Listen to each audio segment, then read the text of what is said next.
Hello, it's time to noontime prayer. I brought the Adult Bible Study Guide of 22nd quarter of 2025, titled 네, Illusion, Images, and Symbols about how to study Bible prophecy. It has actually 13 lessons here, and I'm gonna read the end part of the lesson 6. Lesson 6, lesson 1, let me read the subtitle. Lesson 1, some principles of prophecy. 2, the Genesis foundation. 3, images from marriage. And 4, the nations part 1 and part 2. And 6, understanding sacrifice. 7, foundations for prophecy. And in the Psalms part 1 and 2, and upon whom the ends have come. 11, Ruth and Esther, and precursors, images of the end. And lesson 6, Friday, today is the Friday, understanding sacrifice.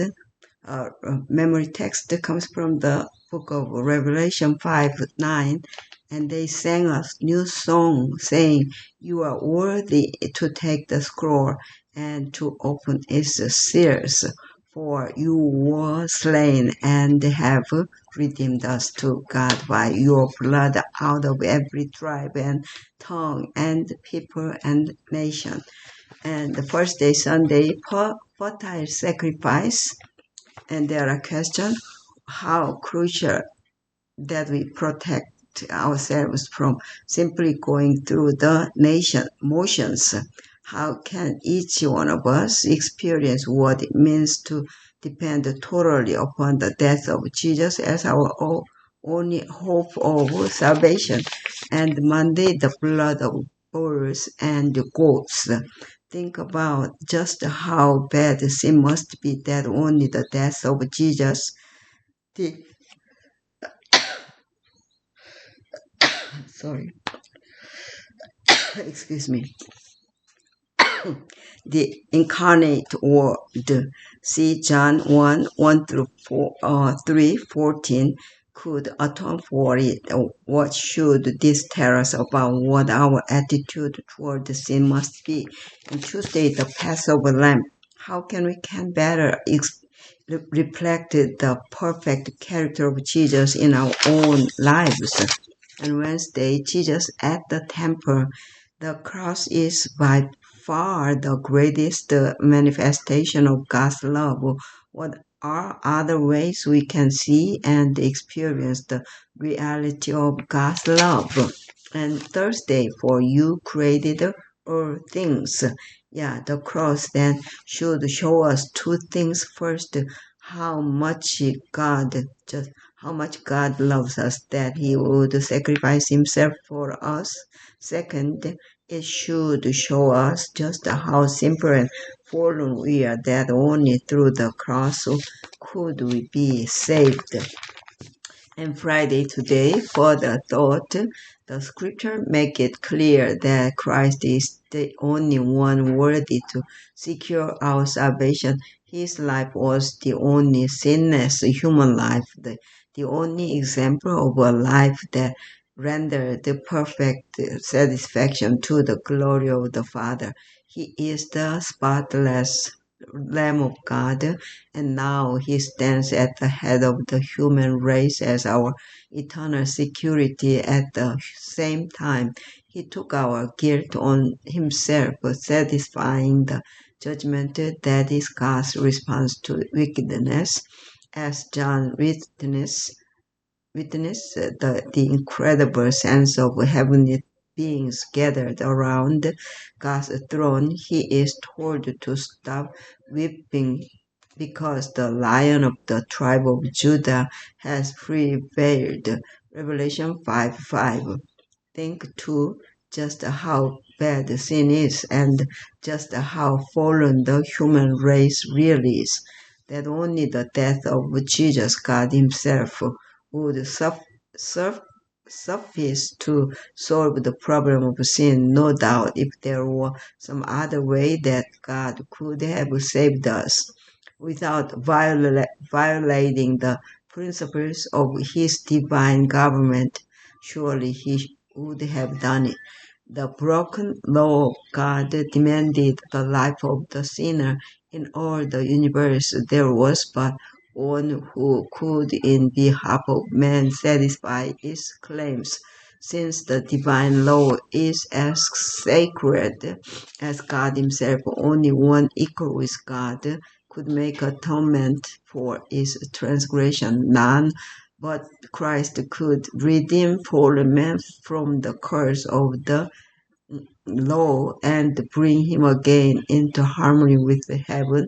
Christ would take upon himself the guilt and shame of sin so offensive to a holy God that it must separate the Father and his Son. Christ would reach to the depth of misery to rescue the ruined race.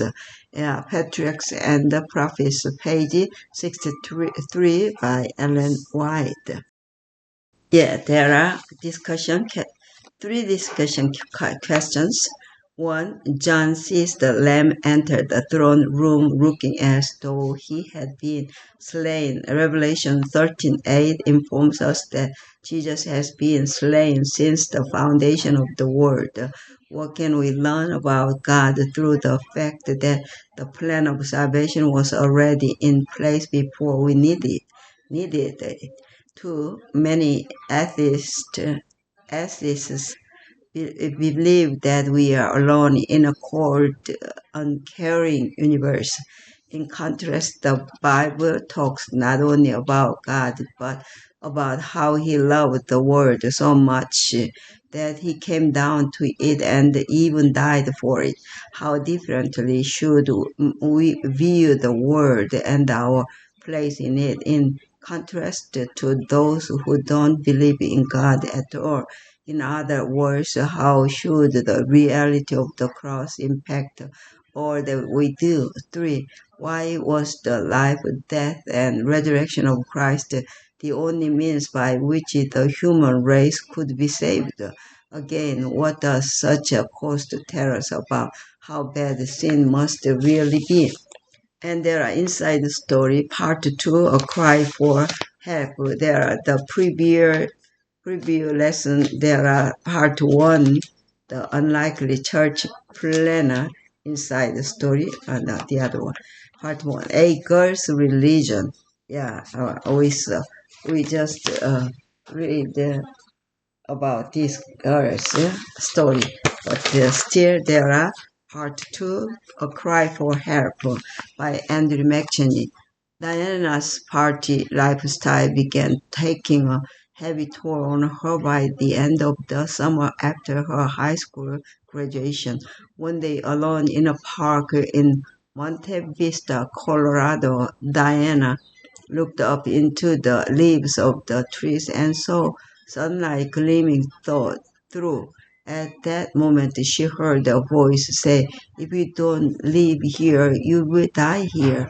Diana knew that the voice was saying that her way of living would lead to an early death and that she needed to get away if she wanted to live.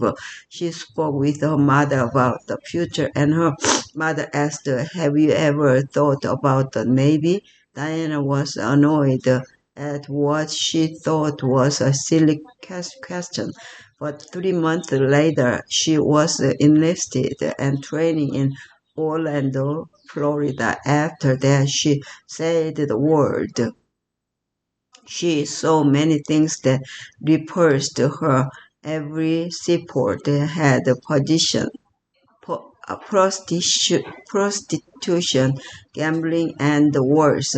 In rapid succession, Diana met and married a sailor, was honorably discharged from the Navy, and gave birth to three sons. They moved to Monte Vista, Colorado, but Diana's husband wasn't happy with the family life. Diana became depressed and began idolizing death. At first, She wished to fall in and die. Then she thought about taking her own life. In desperation, she prayed, God, I believe you are real, but I don't know where you are. Strangely, over the next week, she had conversations with people from 4 different faith groups. First, 2 young missionaries came to her door. When she let them in, one missionary opened the book and read a text that said people with a dark skin could not enter the highest heaven because they were cursed. Diana was offended. As a child, she had been the only white student in her class during a period of degree desegregation desegregation in Virginia. She knew God loved everyone and told the missionaries, you have to leave. She wondered, why did they read that text to me? The next day, 3 women came to her house during their visit. Diana asked them about the Sabbath. We worship God every day, a woman said. Diana thought that made sense, and she agreed to see them again. Then a tiny old woman knocked on her door on a stormy Friday night. She was collecting funds for a disaster relief charity. Although the family had very little, Diana gave her the money that she was saving in a tip jar from her job at Pizza Hut. She never saw the woman again. That same weekend, Diana was invited by a friend to another church. She felt an evil presence upon entering, and she fled after the service. Yeah, this mission story offers an inside look at how God miraculously worked in the life of Diana Fish, development director of the U.S.-based Holbrook Seventh-day Adventist Indian School, which received the 13th Sabbath offering in 2021. Thank you for supporting the spread of the gospel with this quarter's 13th Sabbath offering on June 28. Read more about Diana next week. Yeah, there are the series story. So, provided by the General Conference Office of Adventist Mission, which use Sabbath School mission offerings to spread the gospel worldwide. So read now stories daily at AdventistMission.org. Yeah, let's pray the Lord's Prayer. Um, Our Father which art in heaven, hallowed be thy name. Thy kingdom come, thy will be done on earth as it is in heaven. Give us this day our daily bread, and forgive us our debts as we forgive our debtors. And lead us not into temptation, but deliver us from evil. For thine is the kingdom and the power and the glory forever and ever. Amen. Amen. Yeah, may God bless all of you, and see you next lesson is the lesson 7 foundations for prophecy. Yeah, let's go to the study how to study Bible prophecy. Yeah, see you soon.